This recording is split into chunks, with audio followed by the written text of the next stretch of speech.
রাসূল সাল্লাল্লাহু আলাইহি সাল্লাম বলেন, তোমার বিবি যে নেককার বুঝবা কেমনে? 4 গুণ দেখলে বুঝবা তোমার বিবি নেককার। কয় গুণ? 1 নাম্বার, ইন আমারাহা আতাআতহু, স্বামী যদি স্ত্রীকে কোনো আদেশ করে, শরীয়ত মোতাবেক কোনো বৈধ আদেশ করে, স্ত্রীর সাথে সাথে তার আদেশ পালন করে।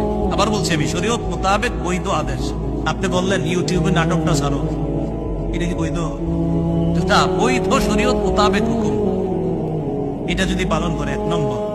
2 নম্বর, স্ত্রীকে যখন স্ত্রীর দিকে তাকায় স্বামী, ওয়া ইন নাযারা ইলাইহা সাররাতহু, কখনো যদি স্ত্রীর দিকে তাকায়, স্ত্রী এমন একটা অঙ্গ ভঙ্গি স্বামীর সামনে করে যে সাথে সাথে ওই স্বামীর মনটা আনন্দিত হয়ে যায়। সাথে সাথে স্বামীর মনটা কি হয়ে যায়? আনন্দিত হয়ে যায়। 1 নাম্বার, নেককার বিবি তিনি, যাকে তার স্বামী যখন আদেশ করে তখন আদেশটা পালন করে। 2 নাম্বার গুণ হলো, যখন তার স্বামী তার দিকে তাকায় সাথে সাথে স্ত্রী এমন একটা অঙ্গভঙ্গি করে স্বামীর মনটা খুশি হয়ে যায়। 3 নম্বর, ওয়া ইন আকসামা আলাইহা আবাররাতহু, স্বামী যদি কোনো কারণে শপথ করে স্ত্রীর ব্যাপারে, একটা শপথ করে ফেলছে আর কি, এখন শপথ ভাঙলে তো কাফফারা দিতে হবে। তো স্ত্রী এমন একটা কিছু করে যেটা করলে স্বামীর শপথ ভঙ্গ হবে না, কাফফারা দেওয়া লাগবে না।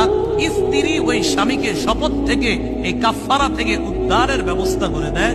স্বামীকে যেন শপথের কারণে কোনো বিপদে পড়তে না হয়, স্ত্রী তখন স্বামীকে ওই শপথ থেকে উদ্ধারের ব্যবস্থা করে। কথার কথা একটা শপথ করে বলছে, তুমি এই কাজটা যদি করো এটা ঠিক হবে না তোমার করাটা। তো স্ত্রী বললো, আমার স্বামী আমার শপথ করে কথাটা বললো, এখন আমি যদি এই কাজটা করি তাহলে আমার স্বামী কাফফারা দিতে হবে। ঠিক আছে, আমি এটা কখনো করলাম না। তো স্ত্রী যদি এটা আর কখনো না করে, স্বামীর আর কাফফারা ভঙ্গ হলো না। রাসূলুল্লাহ সাল্লাল্লাহু আলাইহি সাল্লাম বলেন, নেককার বিবি 1 নাম্বার, তাকে হুকুম করলে হুকুম পালন করে। 2 নাম্বার, স্ত্রী তার দিকে যখন তার স্বামী তাকায় সাথে সাথে মনটা খুশি হয়ে যায়, উৎফুল্ল হয়ে যায়।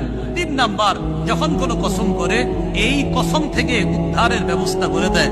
4 নাম্বার, ওয়া ইন গাবা আনহা নাসাহাতহু ফি নাফসিহা ওয়া মালিহি, স্বামী যদি কোনো কারণে অনুপস্থিত থাকে, 3 দিনের জামাতে গেছে, 10 দিনের জামাতে বের হয়েছে, 40 দিনের চিল্লায় গেছে, 4 মাসের জামাতে বের হয়েছে, অথবা প্রবাসে গেছে কোনো কারণে, এই স্বামীর অনুপস্থিতিতে স্ত্রী তার নিজেকেও হেফাজত করে, স্বামীর সম্পদ গুলার স্ত্রী হেফাজত করে। রাসূল বলেন, এই 4 গুণ যখন পাওয়া যাবে, বুঝবা তুমি একজন নেককার দিনদার স্ত্রী পেয়ে গেছো।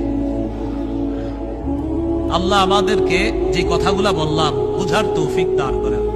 যাদের বিবি আছে তাদেরকে আল্লাহ দিনদার বানায় দেন, যাদের বিবি নাই তাদেরকে দিনদার বিবির ব্যবস্থা